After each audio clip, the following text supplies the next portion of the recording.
ठीक है आप लोग, आई होप अच्छे होंगे। एक बार फिर से आईएनसी परिवार आपका हार्दिक स्वागत करता है सीएचओ की वैकेंसी के लिए। अच्छे से तैयारी करें, वैकेंसी बहुत कम है, कंपटीशन बहुत बढ़ चुका है। आप लोग उस मजाक में नहीं रहें कि सीएचओ सिंपल क्वेश्चंस आते हैं, समझ रहे हो। जितना मैं आपको करवाता हूं उतना आप पढ़ लो। उसके अलावा आज 12 बजे जो क्लास होगी, 12 बजे क्लास स्पेशली उनके लिए जो बैच ज्वाइन कर चुके हैं, ठीक है। 999 रुपए का उसका आपने रखा है। जैसे बैच में चीजें जो चल रही है वो तो चल ही रही है, उसके अलावा बैच के अलावा ये बैच वालों के लिए ध्यान रखना है कि जो चल रहा है वो तो पढ़ना ही है, बट उसके अलावा ये क्लासेस एक्स्ट्रा रहेंगी। जैसे मैंने आपको कल प्रोग्राम्स के बारे में भेजा था, तो एक क्लास पूरी प्रोग्राम की होगी, तो वो आपको अलग ही रखना है, ठीक है। वो क्लास होगी, वो यूट्यूब पे होगी। दूसरी बात, एक क्लास आपके सारे, मैंने बोला था कि जितने भी प्रोग्राम हैं या जितने भी सन आएंगे वो आपके कम्युनिटी के लिए जो इम्पोर्टेंट है वो सारे एक जगह आ जाएंगे, ठीक है। तो वो मैं आज करवाने वाला हूं। तो सबसे इंपॉर्टेंट थी कि आज की कि आज अपन पढ़ने वाले हैं इंपॉर्टेंट ईयर्स विद प्रोग्राम, मतलब उनके प्रोग्राम के साथ साथ में जो सन इंपॉर्टेंट है वो अपन आज पढ़ने वाले हैं। आप लोगों को कोई डाउट नहीं होना चाहिए, हर एक सन मुंह पे याद होना चाहिए, ठीक है। कैसे याद करोगे? सबसे पहले अपन चलते हैं, मैं आपको एक एक करके लिखवाता चलता हूं, आपको लिखना है। और ये ध्यान रखें कि आप लोग ये जो सन लिखने वाले हैं इसी के साथ आपकी एक नई कॉपी की शुरुआत होनी चाहिए। दैट मीन्स आप एक स्टार्टिंग में सबसे पहले सन लिखेंगे, उसके बाद अगर किसी ने 2 क्लासेस शुरू की ली है और अगर उसके नोट्स बना लिए तो वो बात अलग है, लेकिन अगर किसी ने नहीं बनाए हैं तो आप लोगों को क्या करना है, 1-2 कॉपी अलग से लेनी है। पहली कॉपी पे सन के यहां से स्टार्ट करना है। कम्युनिटी हेल्थ ऑफिसर के लिए केवल 2 कॉपी चाहिए अपने को पूरा सिलेबस के लिए, ठीक है। इसलिए मैं बोला 2 कॉपी, 1 कॉपी पहली स्टार्ट कर रहे हैं अपन, पहली कॉपी स्टार्ट करें। उसमें सबसे पहले अपनों ने अगर किसी ने 2 क्लासें ले ली है शुरू की तो वो नोट्स बना लिए हो तो ठीक है, अदरवाइज ये यहां से आप क्या करेंगे, सन सबसे पहले लिखेंगे सन, इंपोर्टेंट सन। उसके बाद आपकी जो 2 क्लासें मैंने पढ़ाई है वो क्लासें आप लेके आगे नोट्स बना लेंगे, ठीक है। तो सबसे पहले अपन स्टार्ट करते हैं important years with the programme. देखो सबसे पहला प्रोग्राम, सबसे पहली बात करें तो WHO world health organisation. Question पूछा जाता है कि वर्ल्ड हेल्थ ऑर्गेनाइजेशन कब आया, ठीक है, कब एस्टैब्लिशमेंट हुआ, कि कब एस्टैब्लिशमेंट हुआ। तो देखो एस्टैब्लिशमेंट ऐसा वर्ड लिखा हुआ मिलेगा आपको, ठीक है। एस्टैब्लिशमेंट ये कब हुआ, तो सबको पता है कि 7 अप्रैल, ठीक है। 7 अप्रैल कब, 48, 47, ये 50, ये याद रखना है, ये इंपॉर्टेंट है। तो 1948 ये सन आपको याद होना चाहिए, ठीक है। World health organisation was established in 7/4/1991। इसी को अपन क्या बोलते हैं, वर्ल्ड हेल्थ डे। क्या बोलते हैं, वर्ल्ड हेल्थ डे, ठीक है। अब यहां से क्वेश्चन ये वाला रहता है, ये वाला रहता है, ठीक है। अब एक चीज और इसके बारे में आती है, थीम के बारे में। तो ये थीम आप लिखोगे, नेट पे सर्च करना कि वर्ल्ड हेल्थ डे 2021, एक थीम कौन सी लिखोगे 2021 की और एक लिखोगे 2022 की। ये दोनों थीम यहां लिखना है, ठीक है। आप लोग इसको बना लेना, आप लोग लिखोगे, मैं नहीं बताऊंगा। देखो हर चीज नहीं बतानी तो होती, ये दोनों चीजें यहां से क्वेश्चन बन सकता है, इसलिए मैं नहीं बता रहा। क्यों? क्योंकि अगर मैंने बता दिया तो आपके दिमाग में वो केवल याद करने के तरीके से नहीं होगा, वो क्या होगा, जस्ट एंड नोट्स के हिसाब से।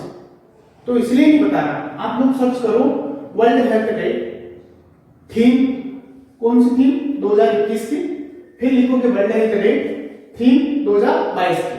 दोनों आपस में एक लाइन लिखी हुई होती है, health for all, health for universal, ऐसी एक लाइन लिखी होती है। उस लाइन को आपको क्या करना है, यहाँ पे वो ये ध्यान रखना बोल्ड लेटर में लिखी हुई होगी, ठीक है, यहाँ पे लिख लेना है, ठीक है। उसके बाद ये हो गई बात 1948 की, ठीक है। आप सन ऐसे सीक्वेंस वाइज नहीं चलेंगे, है ना, जो जैसे कम्युनिटी का मैंने जो सिलेबस बनाया हुआ है उस सिलेबस के हिसाब से मैंने कॉपी में से सारे इंपॉर्टेंट सन निकाले हैं। वो इंपॉर्टेंट कोई सी भी एग्जाम में आपको कंफ्यूज होने की जरूरत नहीं पड़ेगी, ठीक है। सेकेंड है क्वारंटाइन एक्ट, ये मैं बता चुका हूं। क्वारंटाइन एक्ट कब आया था, कब आया था, तो 1825 में, सबको याद है 1825 में कौन सी डिजीज के लिए आया था फर्स्ट टाइम। क्वारंटाइन एक्ट जो है कौन सी डिजीज के लिए आया, तो याद रखना है प्लेग के लिए।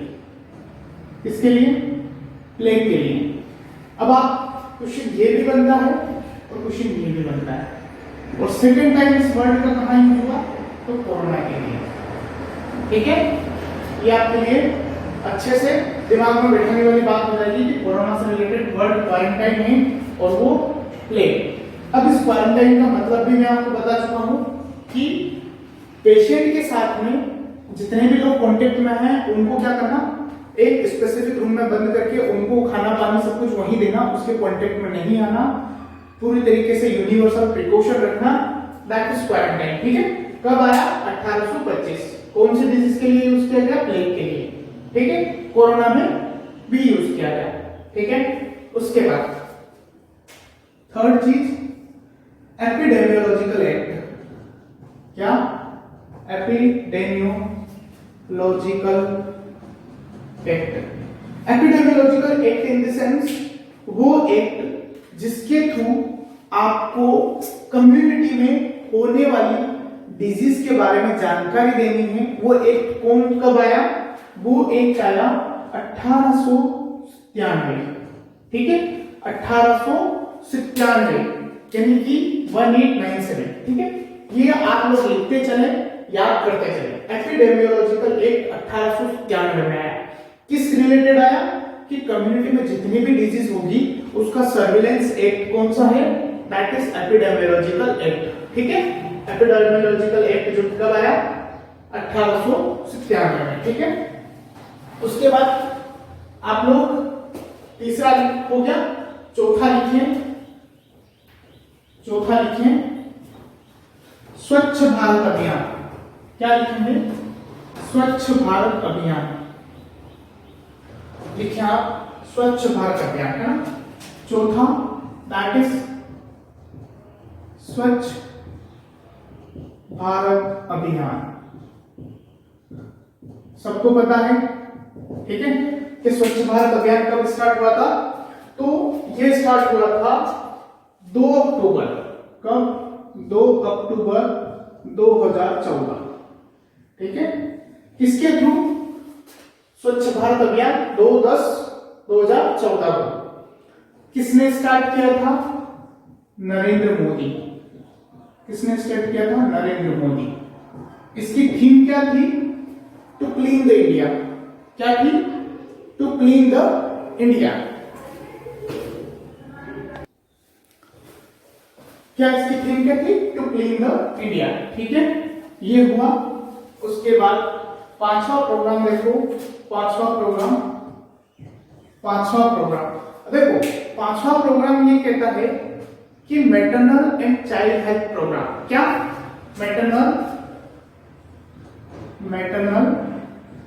एंड चाइल्ड हेल्थ प्रोग्राम, जिसे अपन MCH बोलते हैं,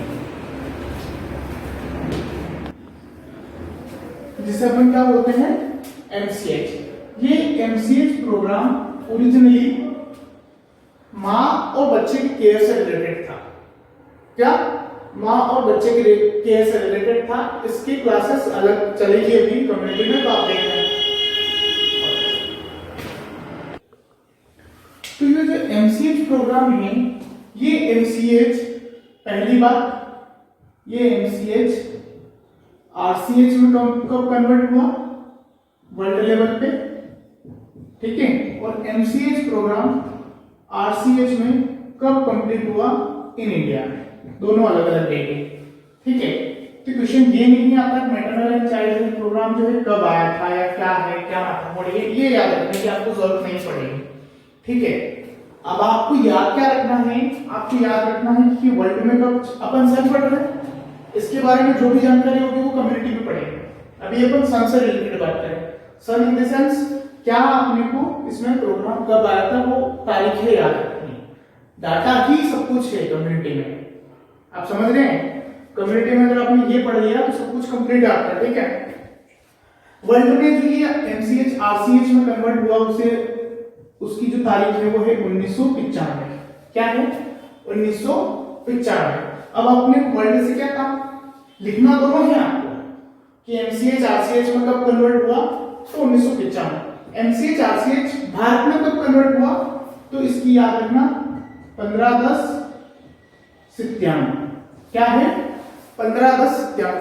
15/10/97 मतलब ये वो तारीख है जब अपने यहाँ पर RCH that is reproductive child health, reproductive in the sense कि जो महिला अपन पहले मैटरनल बोल रहे थे उसको रिप्रोडक्टिव एज से ही क्या करना है, उसको सारी सर्विसेज देना है, ये आरसीएच पोर्टल के थ्रू देखा गया है, ठीक है। आरसीएच एक पोर्टल भी होता है जो आप कम्युनिटी हेल्थ ऑफिसर बन जाओगे तो उसके बाद में आपको आरसीएच पोर्टल हैंड ओवर रहेगा आपके हाथ में, जिसमें आपको एएनसी चढ़ानी वगैरह ये सब कुछ देखना पड़ता है, ठीक है। तो ये बात तो है इसी।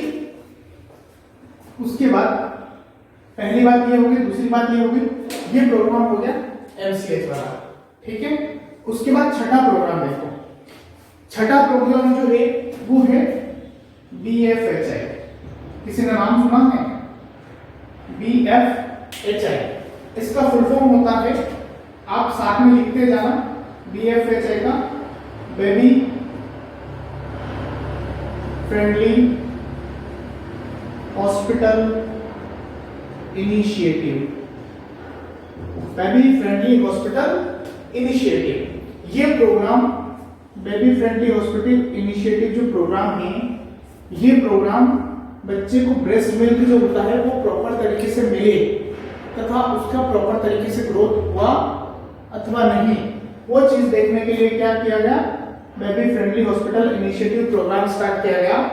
कब स्टार्ट किया गया, 1951 में, याद रखिए आप तारीख, 1951 नहीं सॉरी 1951 अलग है, 1991, ठीक है। That is baby friendly hospital initiative programme कब स्टार्ट हुआ, 1991 में। ये आप लोग दिमाग में बिठा लें अपने, ये कब स्टार्ट हुआ, ठीक है। उसके बाद ये प्रोग्राम हो गया, उसके बाद आप देखिए 7वां प्रोग्राम एनएफपीपी, कोई बताएगा full form, that is national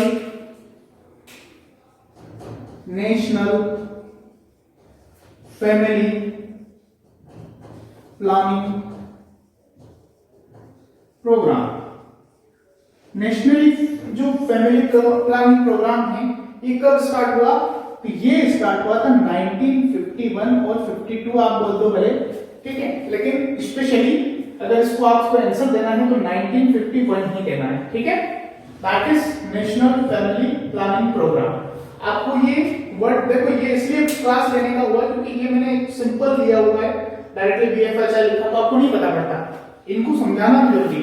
national family planning programme कब आया, 1951 और 52 में, ठीक है, ये बात अपने दिमाग में रखें। इसी फैमिली प्लानिंग में एक अमेंडमेंट हुआ कि महिलाओं के ऑपरेशन होते थे तो महिलाओं का ऑपरेशन तो होना ही है, ठीक है, महिलाओं का ऑपरेशन तो क्या है, होना ही है। तो उसके लिए फिर पुरुषों के लिए भी एक सर्जरी आई जिसे बोलते हैं नॉन स्काल्पल वेसेक्टोमी। आप लोगों को पता होगा कि एनएसबी के ऑपरेशन होते हैं, सब जानते ही होंगे, that is non scalpel operation, non scalpel vasectomy बोल दो, वेसेक्टोमी, ठीक है। Non scalpel vasectomy. अब देखो नॉन स्काल्पल वेसेक्टोमी का इन सेंस आपको चीर फाड़ नहीं करी जाएगी और आपके साथ में डायरेक्ट ऑपरेशन हो जाएगा। कैसे हो जाएगा?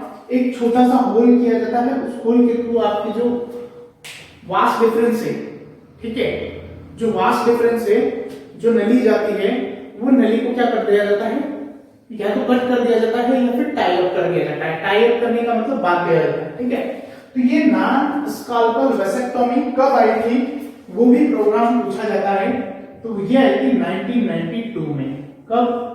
1992 में। That is non scalpel vasectomy, ठीक है।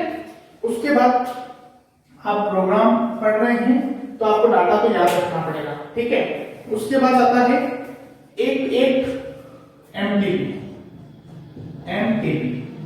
सबको पता है एमटीपी क्या होता है, ठीक है, मेडिकल टर्मिनेशन ऑफ प्रेगनेंसी। इसका फुल फॉर्म क्या होता है? Medical termination of pregnancy. Medical termination of pregnancy. Medical termination of pregnancy का मतलब ये कि बच्चे को या तो कोई कंजेनाइटल डिफेक्ट है, आपने सोनोग्राफी करवाई और फिर उसको कोई कंजेनाइटल डिफेक्ट है, मैं भी पॉसिबल कि आप फैमिली प्लानिंग के हिसाब से करवा रहे हो कि आपने नहीं चाहा और कंसेप्शन हो गया मदर को, तो आप उसको हटवाना चाहते हैं, तो that is called medical termination of pregnancy. एक तरीके से लीगल एबॉर्शन करवाना मेडिकल टर्मिनेशन ऑफ प्रेगनेंसी आता है। इलीगल नहीं चलता है, ठीक है। इलीगल में आपको जेल भी हो सकती है, ये बात ध्यान रखें। उसके बाद ये कब आया, ये बात इंपॉर्टेंट रखती है, ठीक है। तो देखो प्रोग्राम अगर आपसे पूछा है तो आपको तारीख क्या याद रखनी है? 1971। मतलब मेडिकल टर्मिनेशन प्रेगनेंसी एक्ट पूछे, क्या पूछे?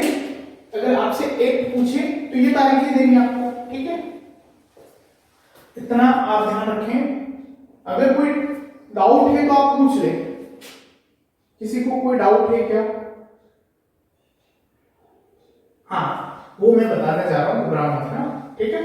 So medical termination of pregnancy 1971 में नहीं बोला, ये 1971 ऑल इंडिया में लागू था। ऑल इंडिया में लागू था। एक्सेप्शन क्या था इसका? Except Jammu and Kashmir. जम्मू और कश्मीर की पूछ ली जाए तो 1975 बोलेंगे आप। क्या बोलेंगे? 1975, ठीक है। तो ये याद रखें, 1975 मेडिकल टर्मिनेशन ऑफ प्रेगनेंसी, ठीक है। उसके बाद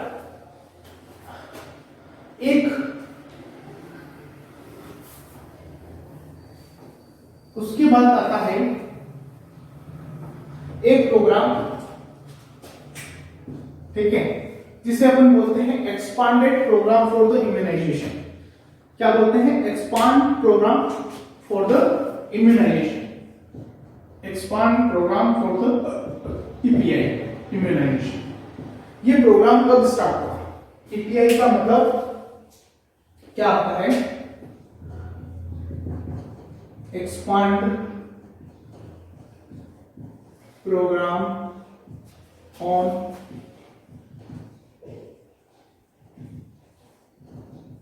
इम्यूनाइजेशन।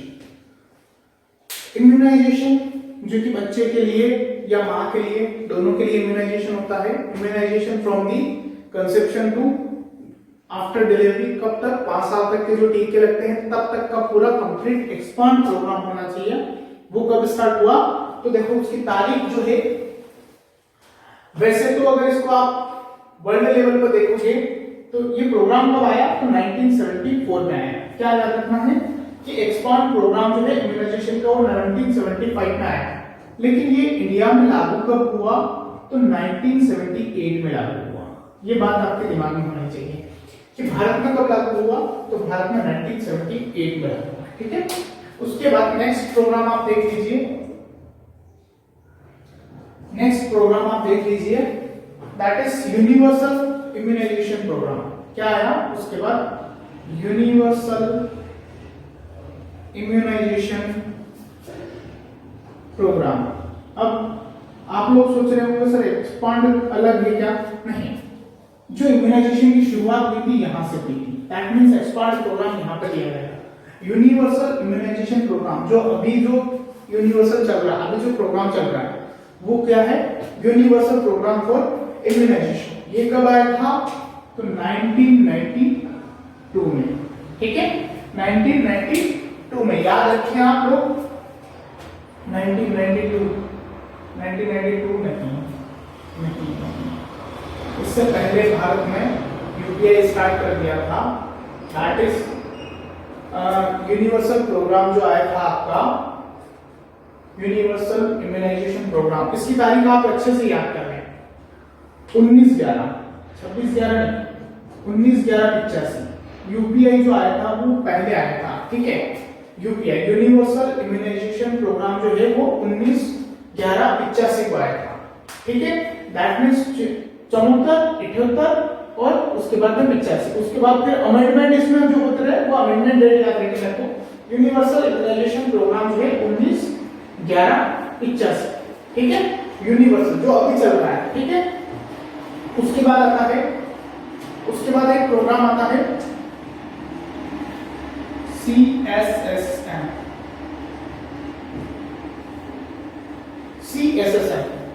ये प्रोग्राम आया ओरिजिनली कब, 1992 में। कब आया, 1992 में। इस प्रोग्राम का फुल फॉर्म क्या था कि बच्चे और मां, डिलीवरी की बात करें, बच्चे और मां, दैट मीन्स मां को सुरक्षित रखना और बच्चे की जो सर्वाइवल रेट है उसको बढ़ाना, ये उससे रिलेटेड प्रोग्राम था। तो इस प्रोग्राम का जो फुल फॉर्म है CSSM, इसका ऐसा बोला जाता है कि child survival and safe motherhood. क्या बोला जाता है इसको, चाइल्ड सर्वाइवल और सेफ मदरहुड, ठीक है। ये कब आया था, तो 1992 में आया था। आप लोग कंफ्यूज नहीं होंगे, प्रोग्राम चल रहे हैं, आप अच्छे से इनको एंजॉय कीजिए। एक एक प्रोग्राम, एक एक लाइन इंपॉर्टेंट है, कोई सा भी प्रोग्राम पूछा जा सकता है आपसे और यहाँ से कम 4 से 5 नंबर के क्वेश्चन आने हैं, ठीक है। आपको ज्यादा माथापूरी नहीं करनी है कम्युनिटी में। मैं आपको बता दूं, जैसे अभी मैं ये प्रोग्राम की क्लास ले रहा हूं, ठीक है, प्रोग्राम खत्म, उसके बाद अपन लेंगे स्पेसिफिक प्रोग्राम से रिलेटेड कुछ बातें। तो वो एक, अभी सम की क्लास मान लीजिए, अपन ईयर्स पढ़ रहे हैं, दैट इज डाटा पढ़ रहे हैं, उसके बाद अपन क्या पढ़ेंगे, उस प्रोग्राम की कुछ खास बातें। ये क्लास आपकी कल होगी, उसके बाद ये खत्म हो जाएगी। उसके बाद क्या आएगा, एक क्लास अपन लेंगे सारी कम्युनिकेबल डिजीज की, क्या, पॉजिटिव एजेंट, उसका पॉजिटिव एजेंट हो जाएगा, उसका जो वेक्टर है वो हो जाएगा, और उस कम्युनिकेबल डिजीज का इंक्यूबेशन पीरियड कितना होगा वो हो जाएगा, और उस डिजीज के स्पेसिफिक साइन एंड सिम्टम्स क्या होंगे वो हो जाएगा। तो एक पूरी क्लास उनकी रहेगी, ठीक है, और एक क्लास आपकी रहेगी, मैक्सिमम 5 क्लासेस हो गया, ठीक है।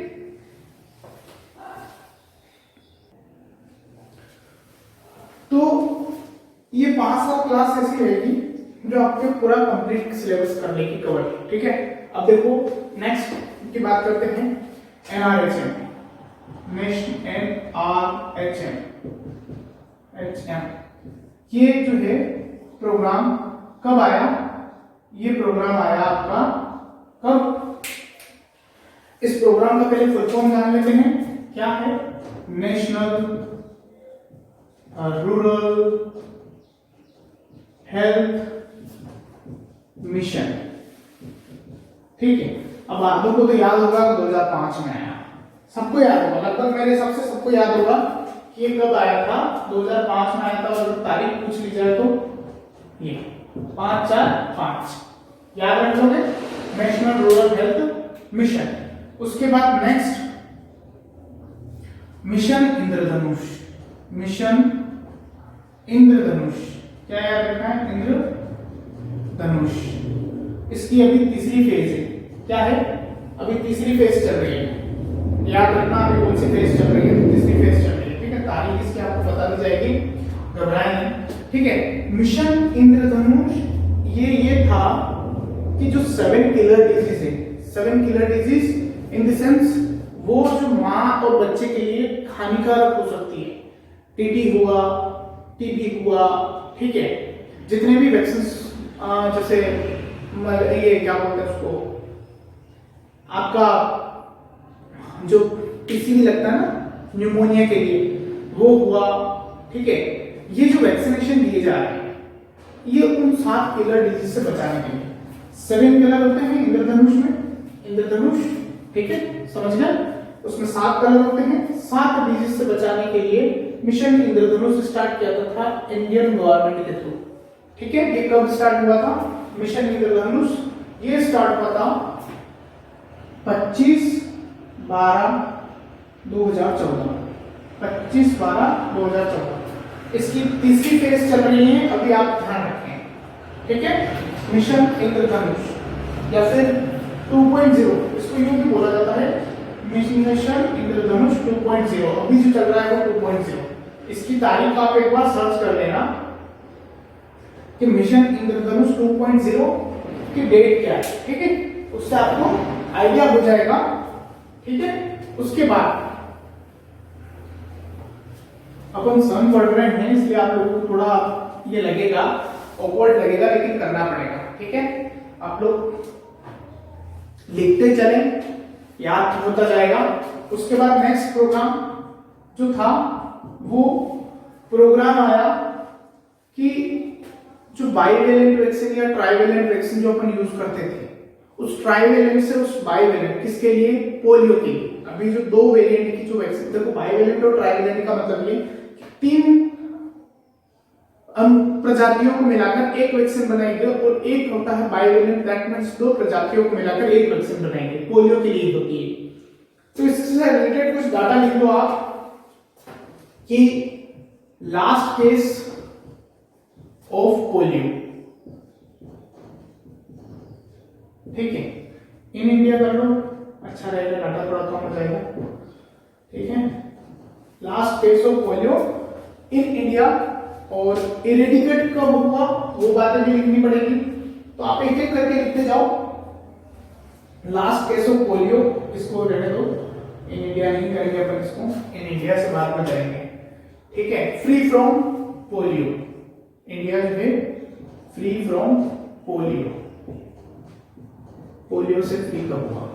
अपन भारत की बातें करेंगे, आउटसाइड पोलियो से रिलेटेड कोई बात नहीं करेंगे, ठीक है, अपने को उससे कोई लेना देना नहीं है। उसके बाद इरेडिकेशन की बात आएगी कि भारत से इरेडिकेट कब हुआ, eradication of polio, eradication of polio,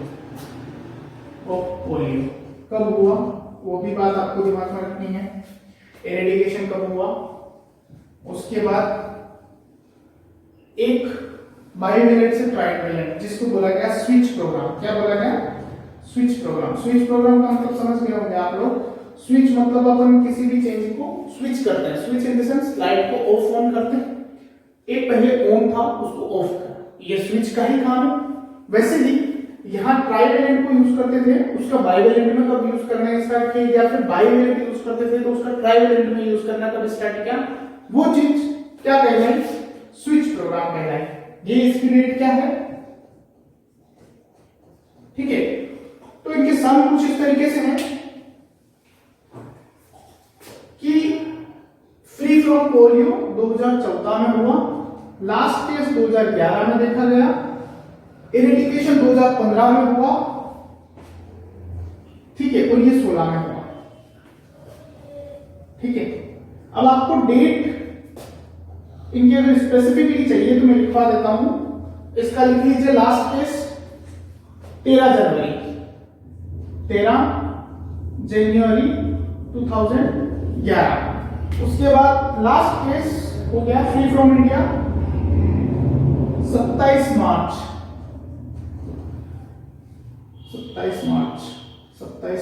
13 January eradication from polio, ठीक है। इसका 2015 भी याद रखोगे तो कोई दिक्कत नहीं है, और अगर ऐसे तारीख वाइज याद रखोगे तो भी कोई प्रॉब्लम नहीं, ठीक है। 20 9 जनवरी फरवरी मार्च अप्रैल, आप तारीख निकाल लेना, ठीक है।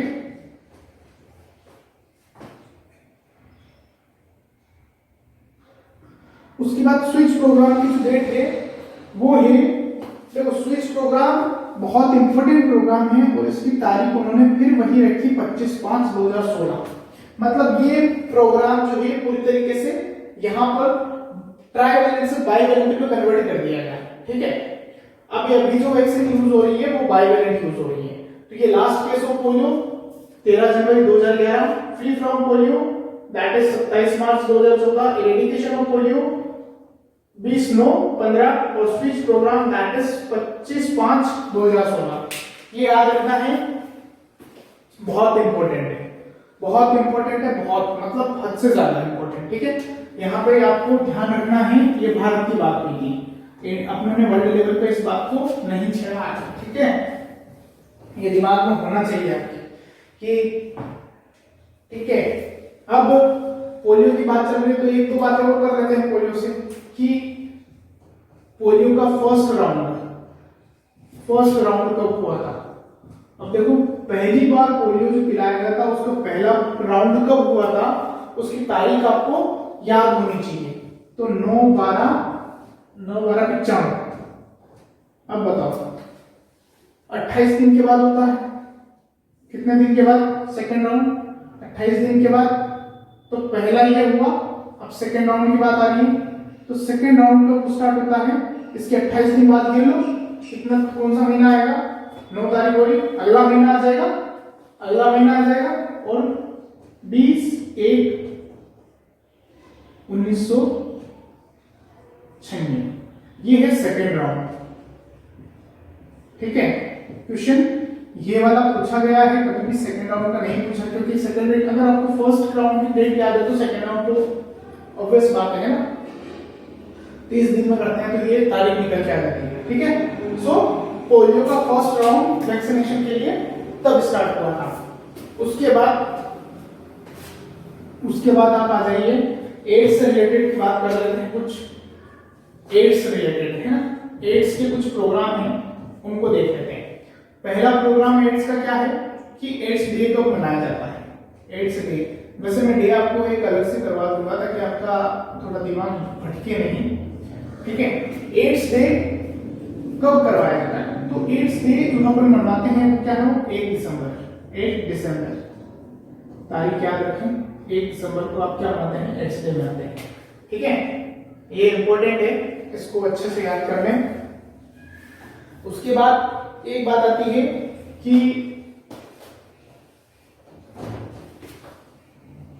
अब यहां ये एड्स की बातें कर रहे हैं तो कुछ एड्स से रिलेटेड छोटी मोटी और बातें हो जाए।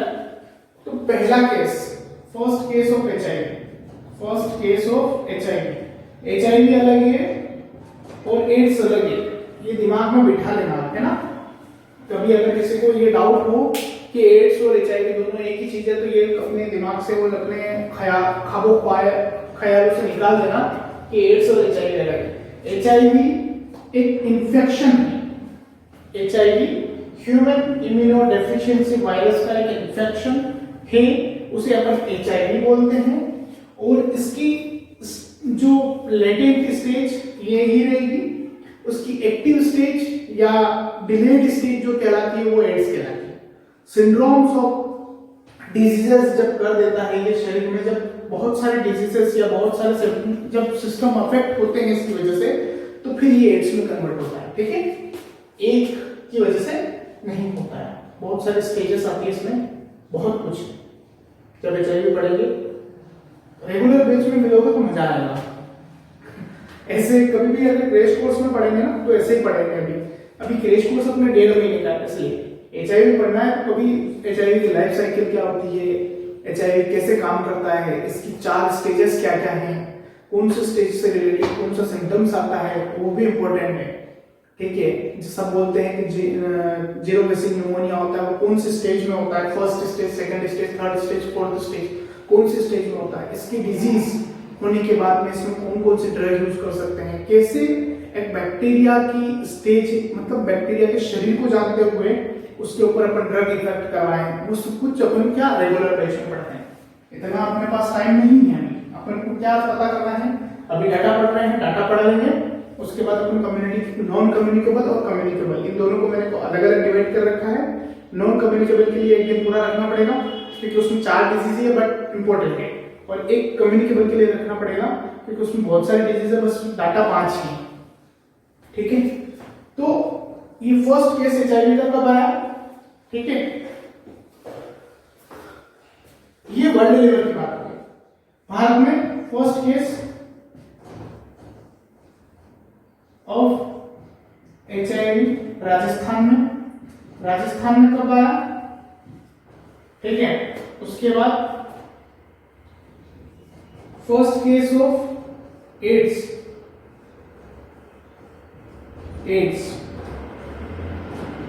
फर्स्ट केस कब देखा गया?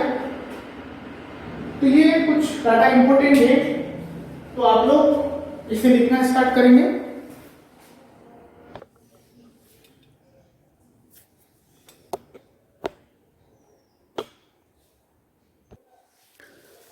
तो यहां पर आप एचआईवी के बारे में कुछ जानकारी ले लें कि पहला केस वर्ल्ड में कब आया, पहला केस एचआईवी का इंडिया में कब आया, और पहला केस एड्स का भारत में कहां और कब आया। तो पहला केस 1981, ठीक है, ये तब आया। First case of HIV in India में कब देखने को मिला? तो 1986 में। और first case of AIDS in the, ये एचआईवी देखने को मिला। एड्स का कब आया? राजस्थान में आया, और राजस्थान में कब? 1987। इसके जस्ट बाद में ही रिवाइज्ड नेशनल एक प्रोग्राम स्टार्ट किया गया जो कि इसके लिए ही था। ठीक है, वो एचआईवी प्रोग्राम था, वो 1987 में ही स्टार्ट किया था। उसके बारे में भी अपन डिस्कस करेंगे। ठीक है, तो ये कुछ इस तरीके से आएगा। डेट्स देख लीजिए, पहला केस एचआईवी का वर्ल्ड लेवल पे 81 में, दूसरा केस एचआईवी भारत में, पहला केस भारत में कब आया? 86 में, और पहला केस अपने यहाँ पर जो कन्वर्ट हुआ एचआईवी के इन्फेक्शन से एड्स में, वो कब? 1987 में। ठीक है, राजस्थान, क्या याद रखोगे? 1987 में राजस्थान, क्योंकि राजस्थानी घुमक्कड़ होते हैं, तो आप अंदाजा लगा सकते हैं कैसे फैला होगा। ठीक है, सो ये हो गया घुमक्कड़ इन द सेंस उनका हर जगह जॉब है। आप उसको अदर वे में नहीं ले, क्योंकि राजस्थानी लोग सभी जगह हैं, हर लगभग हर एक पोस्ट में, हर एक डिपार्टमेंट में, पूरे देश में फैले हुए हैं। उस हिसाब से कहने का मतलब है ना। उसके बाद नेक्स्ट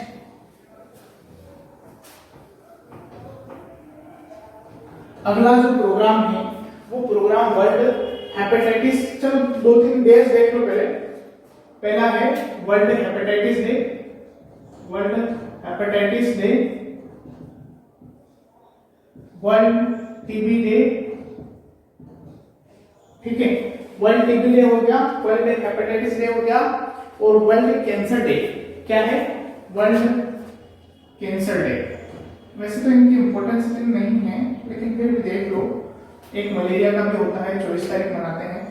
ठीक है, लेकिन इतना इंपॉर्टेंस है नहीं इनका। इनका इंपॉर्टेंस ये है कि आप लोग बस इतना देख लो कि आपको पढ़ना जो है वो कुछ खास चीजें ही पढ़नी है। तो खास चीजों में क्या क्या पढ़ना है? एक तो आपको पढ़ना है ये वाले जो मैं पढ़ा रहा हूँ, ये तो आपको कंसर्न मतलब पूरे याद हो जाना चाहिए, लास्ट डे तक आपके दिमाग में ऐसा बैठ जाना चाहिए। 28 जुलाई वर्ल्ड हेपेटाइटिस डे,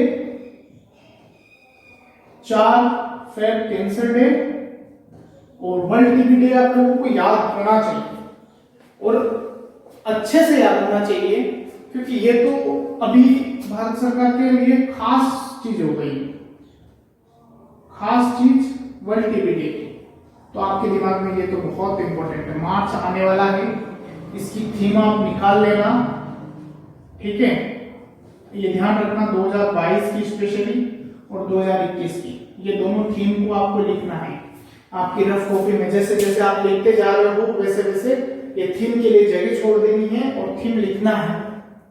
दोनों थीम लिखनी है, 21 की भी लिखनी, 2022 की भी लिखनी। कैसे निकालोगे वो मैंने बता दी है। ठीक है, उसके बाद नेक्स्ट स्टार्ट करो। नेक्स्ट प्रोग्राम जो है वो लिखो आप वो लिखो ट्यूबरकुलोसिस डे हो गया, ग्लोबल इमरजेंसी ऑफ टीबी। ये क्वेश्चन वैसे आया नहीं है लेकिन फिर भी कभी पूछा जा सकता है कि ग्लोबल इमरजेंसी ऑफ टीबी कब आई थी? 1983 शायद 1983 ही होगा क्योंकि उसी समय ऐसा टाइम था। हाँ ठीक है, ठीक है। अब टीबी की बात चल रही है तो टीबी में एक प्रोग्राम आया था, सबको पता होगा, RNTCP, revise national tuberculosis control programme. अब वापस प्रोग्राम का दिमाग आ जाना चाहिए आपका कि RNTCP का फुल फॉर्म क्या होता है। तो इसका फुल फॉर्म होता है revised national tuberculosis control programme. यही वो तारीख थी 24 मार्च 2006। क्या है? 24 मार्च 2006 जब टीबी के लिए इस प्रोग्राम में ओवरऑल इंडिया में जितने भी लोग हैं उनको कवर कर दिया था, इसीलिए इसको उन्होंने क्या कर दिया, टीबी के डे के रूप में सेलिब्रेट कर दिया। ठीक है, अदरवाइज ऐसा कुछ नहीं है कि तारीख डिसाइड हुई थी, ऐसा नहीं है। ठीक है, 100% पॉपुलेशन कवर कब की थी इसमें? 24 मार्च को। उसके बाद नेक्स्ट प्रोग्राम देख लीजिए आप, एक डे और लिख लीजिए मलेरिया डे करके, मलेरिया डे। ये मलेरिया डे कब आया था?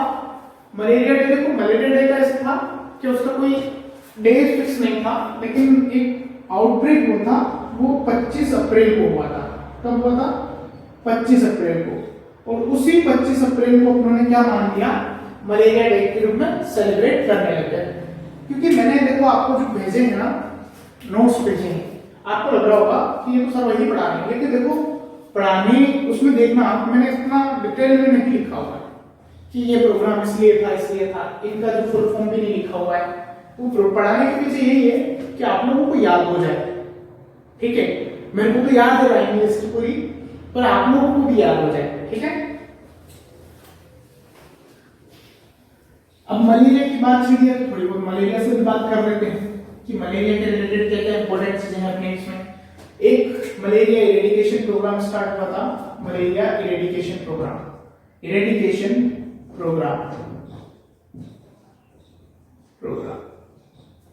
ठीक है, ये प्रोग्राम मलेरिया इरेडिकेशन प्रोग्राम जो क्या आया था 1953 में।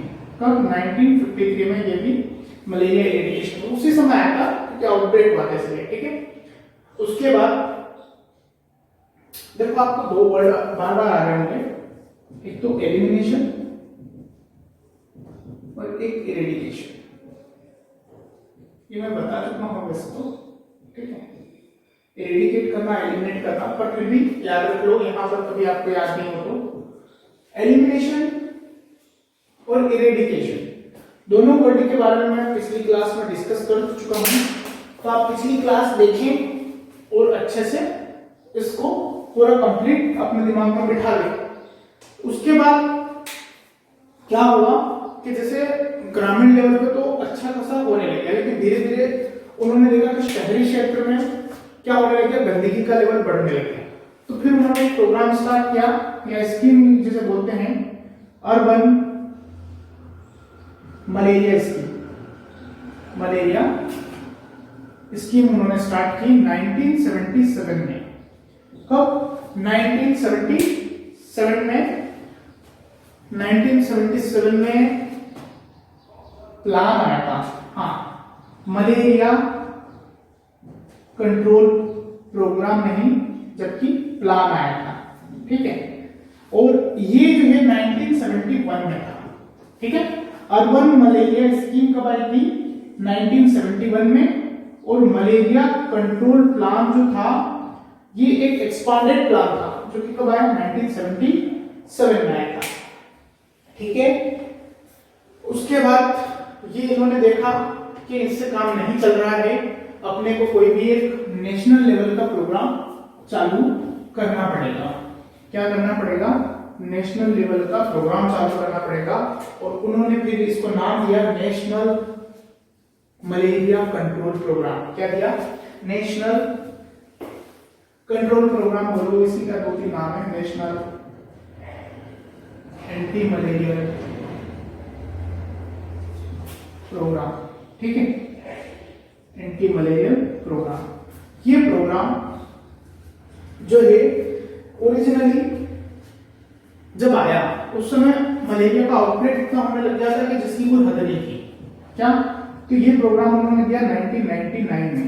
वैसे तो 1989 होना चाहिए, लेकिन फिर भी आप लोगों से 1999 याद रखिए, क्योंकि इसकी नींव 89 में रखी गई।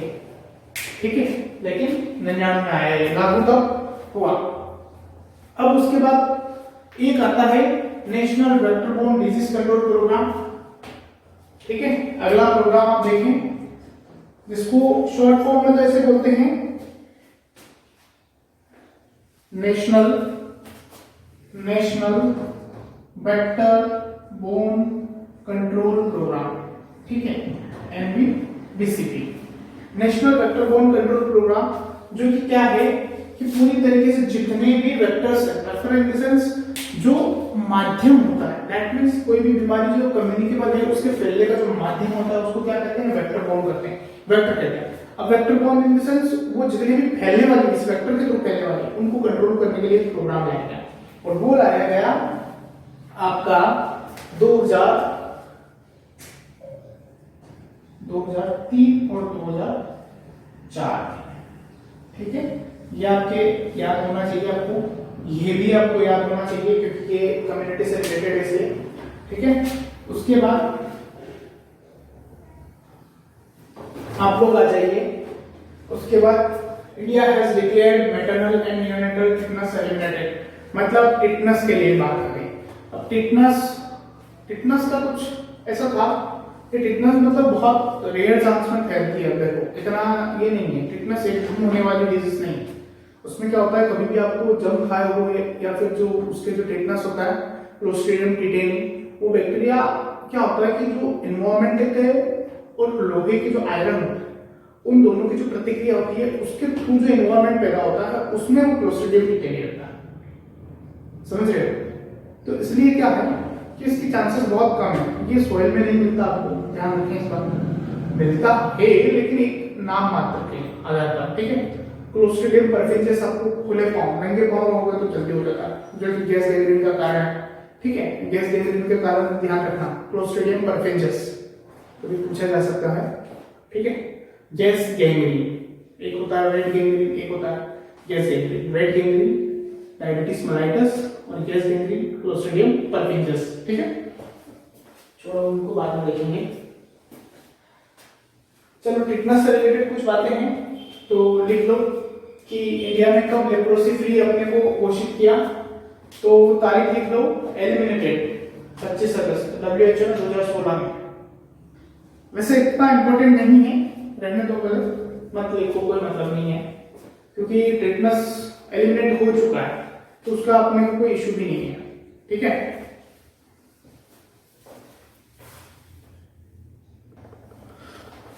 तो लिख लो आप लोग, ठीक रहेगा, उससे क्या है कि आपको क्लियर रहेगा कॉन्सेप्ट के सारे सम हो गए अपने, है ना। तो लिखो नियोनेटल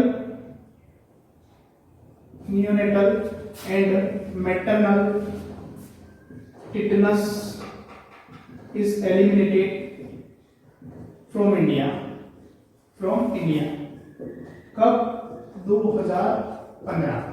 और WHO ने से कब डिक्लेयर किया, 2016 में। इस मामले में अपन आगे हैं WHO से। ठीक है, उसके बाद लेप्रोसी आ जाती है, एंटी लेप्रोसी डे। सबसे पहले तो आप ये याद रखो, लेप्रोसी डे कब मनाया जाता है, national leprosy control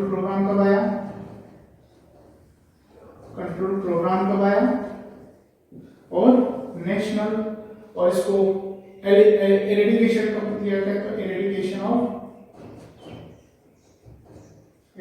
of leprosy. ये तीनों डेट आपके लिए इंपॉर्टेंट है। तो 30 जनवरी आपको याद रखनी है, 30 जनवरी, ठीक है। और लेप्रोसी कंट्रोल प्रोग्राम जो था 1955 और 1983, इन दोनों की बातें याद रखें। 1955 में ये इरेडिकेशन प्रोग्राम आया और इसको 1983 में अपने यहाँ से हटा दिया गया, ठीक है, इरेडिकेट कर दिया गया। उसके बाद इसी लेप्रोसी के लिए एक सिंपल थिंग है जो जब आया तभी इरेडिकेट किया होगा, तो इसके लिए ड्रग थेरेपी स्टार्ट की थी। ड्रग थेरेपी जैसे बोलते हैं वो भी 1983 में ही स्टार्ट की, ठीक है। ये यहाँ पर खत्म हो जाता है लेप्रोसी वाला पोर्शन। तो ये आपका इम्पोर्टेंट साथ साथ में लिखते जाए आप लोग, क्योंकि टाइम बहुत ज्यादा हो जाता है क्लास का। उसके बाद पहली बार जैसे अभी एंडेमिक, एपिडेमिक, पेंडेमिक में आपको तीनों वर्ड समझा चुका हूं। अभी जो कोरोना था वो पेंडेमिक था, लेकिन प्लेग एक ऐसी डिजीज थी जो भारत में क्या हुई थी, एंडेमिक हुई थी, क्या एपिडेमिक हुई थी। आप लोग अंदाजा लगाइए कि मैंने आपको बताया था कि एंडेमिक का मतलब क्या, एक स्पेसिफिक जियो सिंपल बात करें तो एक छोटे से एरिया में होना क्या कहलाता है, एंडेमिक। आसपास के राज्यों में फैल जाना एपिडेमिक। तो भारत में आसपास के राज्यों में फैली थी जो एक हुई थी डिजीज जिसे बोलते हैं प्लेग, जिसके लिए क्वारंटाइन एक्ट लाया गया था 1825 में। तो फर्स्ट टाइम जो प्लेग का फर्स्ट टाइम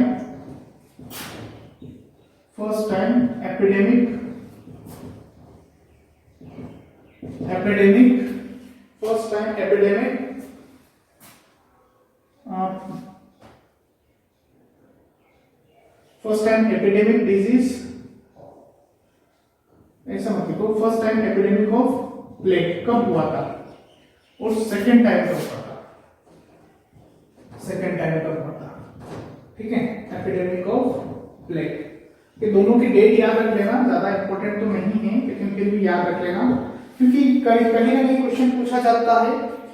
तो 1896 और 1984 दो चीजें याद रख लेना। 1896, हाँ दो ही तो गए, एक है 1896 वेस्ट बंगाल, ये जगह याद रखना है ना, और एक है 1994, ठीक है। ये दोनों चीजें आप अच्छे से दिमाग में बिठा लेना, प्लेग के लिए ये था। उसके बाद ये आया NACP, ये वही था जो मैंने आपको ऊपर बताने वाला था कि एड्स कंट्रोल प्रोग्राम। जब पहला केस राजस्थान में HIV का देखने को मिल गया, पहला केस HIV का एड्स बन चुका, तो उस हिसाब से भारत ने जो NACP स्टार्ट किया, NACP की फर्स्ट फेज, NACP की second phase, NACP that is national AIDS control programme, ठीक है। National AIDS control programme start हुआ था 1987 में। कब? 1987 में। उसके बाद इसकी जो सेकंड फेज आई थी, जो सेकंड फेज थी वो कब आई थी, तो 2/12/14 को, 2/12/14 2014, ठीक है।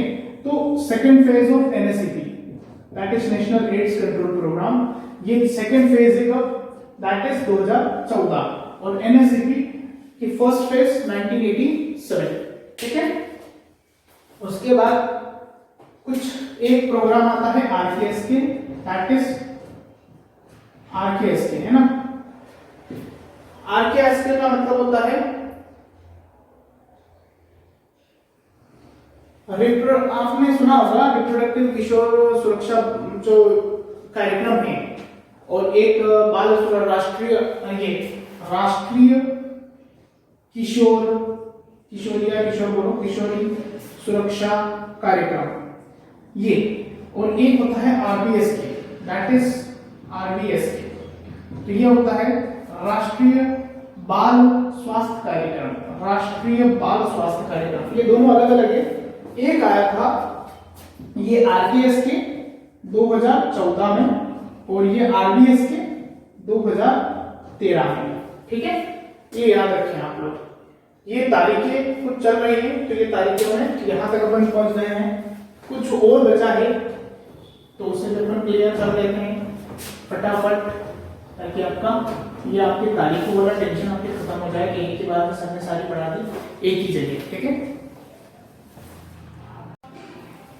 तो ये जो हमने प्रोग्राम का लास्ट जो जितने भी सम है उसमें एक लास्ट भाग बचा है जिसमें JSY JSY दैट इज जननी सुरक्षा योजना कब आई?